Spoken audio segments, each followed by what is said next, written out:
Assalamualaikum warahmatullahi wabarakatuh. Di awal-awal saya aktif mendaki, seperti kebanyakan saya pakai sepatu boot. Di antaranya ada sepatu camel yang sudah hancur sekarang, ada Consina Tripin yang juga sudah hancur. Kemudian setelah 2018 gabung ke grup IUB dan baca-baca beberapa review di sana, saya memutuskan untuk beralih ke sepatu trail run untuk mendaki. Dan saya beli New Balance 590 V3 All-Terrain yang saya pakai sekitar 2 tahun. Terus saya beli lagi sepatu Saucony Sodus ISO, sepatunya masih ada. Saya juga pakai Saucony Excursion TR7 yang diberi oleh Om Sul. Dan yang sekarang aktif saya pakai adalah sepatu dari brand lokal 19 tipe Yusa Evo.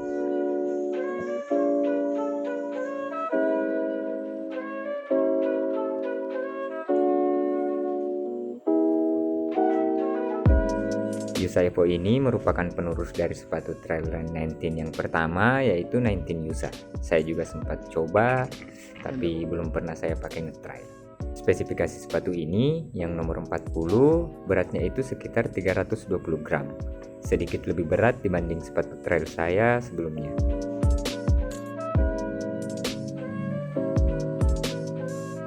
Bagian talinya pipih dan tidak mudah terkelupas meski diikat biasa saja.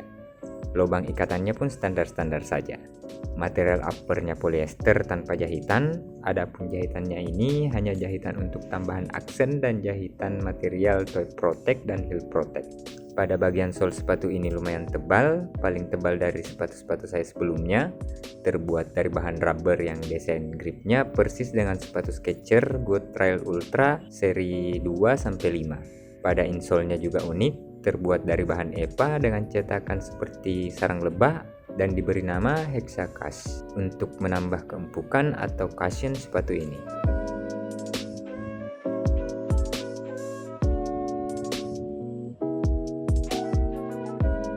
Sayangnya di website 19 tidak ada penjelasan komplit mengenai spesifikasi sepatu ini. Namun karena sangat mirip dengan Skechers Go Trail Ultra, mungkin heel to drop-nya ini sekitar 4 mm. Artinya perbedaan tinggi tumit dan jari di sepatu ini sekitar 4 mm. Tergolong sedang. Apa pengaruhnya? Mari saya sedikit jelaskan. Heel to toe drop ini jika Anda suka berlari atau berjalan dengan mendaratkan tumit terlebih dahulu, pilihlah sepatu yang heel to toe drop-nya tinggi, sekitar 8 mm ke atas. Kalau kalian suka mendaratkan telapak kaki di bagian tengah, pilihlah yang heel to drop-nya sedang, berkisar di 4 mm sampai 7 mm. Atau jika Anda suka mendarat dengan telapak kaki bagian depan, pilihlah sepatu dengan heel drop rendah, berkisar di 0 sampai 3 mm. Untuk lebih jelasnya tentang heel to toe drop ini, silahkan browsing sendiri. Menurut saya pribadi, secara keseluruhan, saya suka desain dan tampilan sepatu ini yang keren, enak dilihat, dan bisa dipakai bergaya.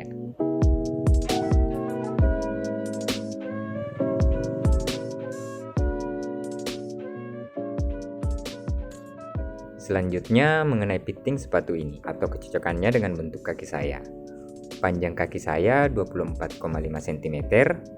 Pada sepatu hiking boot saya pakai nomor 39. Maka saya beli New Balance Trail dengan nomor 39 juga. Ternyata agak kekecilan, utamanya pada bagian jari-jari. Selanjutnya Saucony saya beli nomor 40. Pada bagian jari-jari sudah pas, tapi bagian tengah yang agak mepet. Di sepatu ini saya juga ambil nomor 40 dan ternyata agak panjang. Jadi ada ruang kosong di ujung jari-jari saya yang memang harusnya begitu, agar memberi ruang pada jari-jari ketika kita menurun. Secara keseluruhan saya rasa sudah pas di kaki saya, bagian tumit, bagian tengah, dan jari-jari. Jadi saran saya jangan pilih sepatu berdasarkan nomor atau bahkan panjang kaki, tapi pilihlah dengan cara coba langsung. Pada bagian depannya ini ada tambahan material sebagai pelindung jari-jari yang disebut toe protect, tidak terlalu keras dan ada garis material spotlight di sini. Bagian belakang pada tumit juga ada tambahan material yang sedikit lebih keras dan juga ada spotlightnya. Jadi dalam kondisi gelap jika kena senter akan memantulkan cahaya. Di dalamnya ada busa yang menambahkan keamanan dan kenyamanan tumit. Solnya juga ini cukup lentur atau fleksibel. sedikit menjurut ke agak kaku menurut saya, tapi saya rasa ini sudah cukup. Selama saya pakai, fittingnya aman dan pas dan nyaman di kaki. Ini sepatu trail ternyaman dan terempuk yang pernah saya pakai.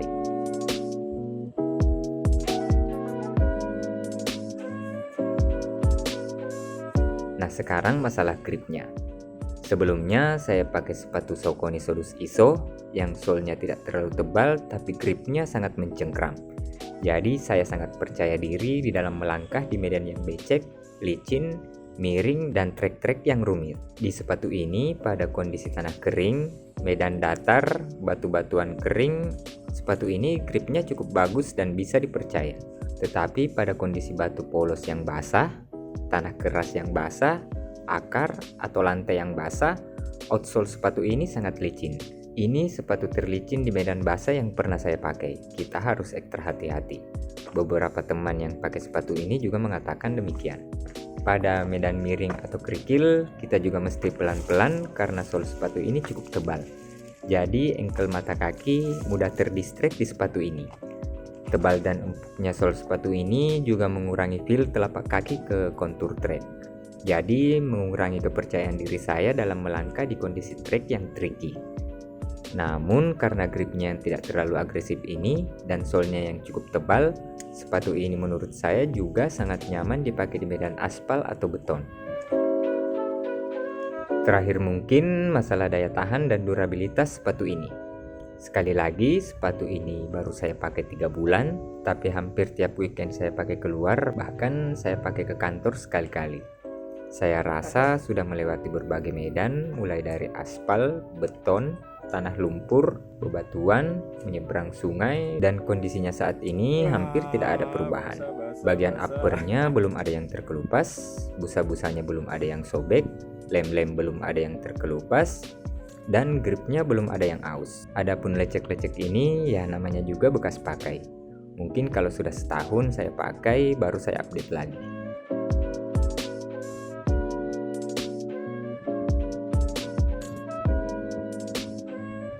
Kesimpulan saya untuk sepatu brand lokal yang harganya bersahabat, 19 Yusa Evo ini sudah sangat mumpuni. Harga sepatu ini berkisar di 300-an sampai 400 ribu rupiah. Sangat jauh dibanding sepatu trailan saya sebelumnya yang harganya 800-an sampai 1 jutaan lebih. Saya cukup puas dengan sepatu ini, kecuali itu tadi, sepatu ini licin di medan yang basah. Itu mungkin sedikit kesan saya dengan sepatu Trail Run 19 Yusa Evo ini. Kalau ada salah kata atau ada yang kurang mohon maaf. Wassalamualaikum warahmatullahi wabarakatuh.